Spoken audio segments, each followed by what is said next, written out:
So today, to test out my new microphone, I figured we'd look at some useful programs for any PC, whether it's a gaming rig, home, or office PC. So first one we're going to look at is Speccy.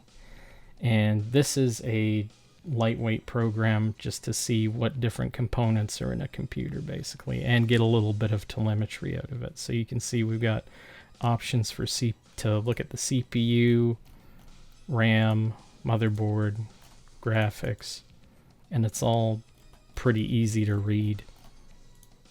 Not too hard to navigate if you know what you're doing. So I use this a lot just to get a general overview of someone's system if it comes in and they don't know what it is. So that's Speccy. So if we want to look at actual telemetry from sensors on components, I use hardware info, which is a little bit more advanced. You get a whole lot more information out of this. So you got actual voltage going to the different cores, you've got core effective clocks, you've got C-state residencies, memory timings for your memory, we've got temperatures here, and we've got different voltages here as well. We've got temperatures and voltages for the motherboard. These are voltages coming in from the power supply. Here's some more voltages for the motherboard. Here's some temperatures for the RAM modules, and temperatures and drive statistics for hard drives and solid state drives. So a little bit harder to read, but a lot more information that you can pull out of this. So that was hardware info. Now we're going to look at two programs, Crystal Disk Info and Crystal Disk Mark. So we'll bring up Crystal Disk Info. So I've got it set to start up in my start bar, and this is just the temperature overlays for all four of my drives. So let's open up Crystal Disk Mark as well.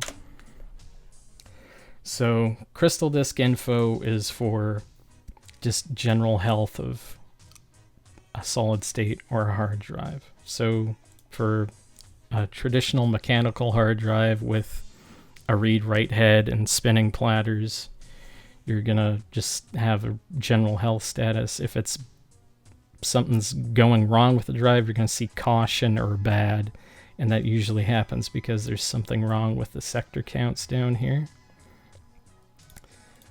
This is a solid state drive, and you're going to have a percentage value usually. Some drives, I think some Kingston hard drives don't have a percentage value, which is kind of stupid. But this just gives you a general overlay of what the actual health status is for a solid state drive, because they degrade the more data you write to them just by how they're constructed.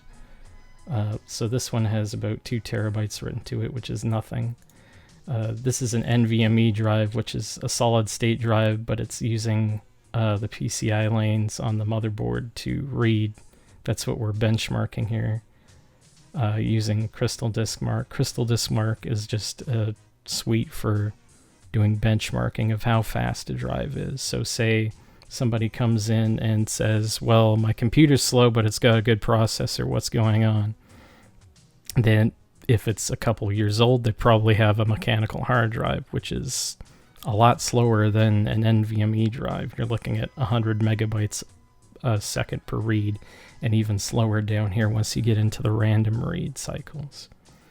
So you can see my NVMe drive is reading at about 3,600 megabytes a second sequentially, which is what I would expect for this NVMe drive. And you can see it's got less health than this Western Digital one that I have, because I've written like 25 terabytes to it. Well, to exceed my warranty limit, I'd have to be writing something like 80 gigabytes of data to the hard drive every day for like 5 years, which isn't going to happen. So this is really useful for seeing if somebody's hard drive is acting up or failing, and this is really useful seeing if the hard drive is slow So that's Crystal Disk Info and Crystal Disk Mark.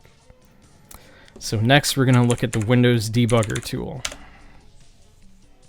This is usually used, I usually use it for analyzing blue screen crash dumps. Say you have a blue screen, if you have your Windows settings set up properly, it will send information that's stored in memory on what happened, basically if a program misbehaved or a component failed or anything. So what I do is go to Open Crash Dump. I go into Windows, which is how I have it set up. It might be different in your computer. You have to look. I'll put all the documentation on how to set up a crash dump or get something to send a crash dump to the right folder and whatnot, and how to read the actual crash dump in the info box down below. So I have it set up to send crash dumps to the mini dump folder. So when there's an actual crash, it would show up here. You'd click whatever files in here and it would come up with a second window that would show, okay, this is a crash dump. Do you want to analyze this? And it'll have a command that says, I think it's !analyze -v, and that'll allow you to analyze the crash dump, and it'll say, give you more information on, okay, this is bug check 0xC000 whatever. This is a system service exception or memory management or critical process died, and there will be more information on whatever caused that. So this is really useful for analyzing blue screens. But I'll include all the information on how to do the actual analysis, because it's kind of complicated and difficult to explain in a short video like this. So that's the Windows Debugger tool. Next, we're going to look at MSI Afterburner and Riva Tuner. This is useful if you're doing gaming and want to see what your graphics card is actually doing, or whatever components you select to watch are actually doing while you're gaming or doing anything. So MSI Afterburner is sort of a monitoring and overclocking. So you can set different clocks for your memory, your core clock, power limits. This is all governed by the actual V-BIOS on the video card. So say you want to, I want to burn out this video card, set it to 999% and send 5 gigawatts to the video card and burn it out. Well, you can't do that because V-BIOS sets a hard limit at, for this card, 107%. So if you, anything you change in here is generally not going to kill a card. At most, it'll cause the card to freak out and go, oh no, and just crash, basically. So here's a bunch of settings. User-defined fan curve. I use that just to keep everything cool. I don't like things passing around 60 degrees. If your graphics card, say your graphics card is, wow, my graphics card is really noisy. If you don't mind it getting into a higher temperature, you can change your fan curve to steepen it less or more. Or if your card's getting too hot, well, I want it to ramp it at, say, 70 degrees. I want it to be at 100%. Well, then you just do something like that. So that's really good for setting manual fan curves. And you can set the speed update period. I've set mine to 15 seconds because if you set it to 1 second, you're going to hear that fan ramping up and down all the time because it's trying to adjust for the temperature values. So this is where Riva Tuner comes in. This is for on-screen display monitoring. You can have it in the tray, as I've got it to show tray icons as well. So we've got GPU temperature in red in text in the tray icon, so you can see that down there. GPU usage, CPU temperature, and CPU usage down there. I always have that down there. And for on-screen display, you use Riva Tuner in conjunction with this. So this is what the actual on-screen display is going to be. You can change the zoom, you can change the color palette. Say we want to change it to red. Boom, there you have a red color palette. So I'm gonna just leave it at orange. And you can change which corner it appears in. So on-screen display panel, that gives it a background. So lots of stuff you can do with this.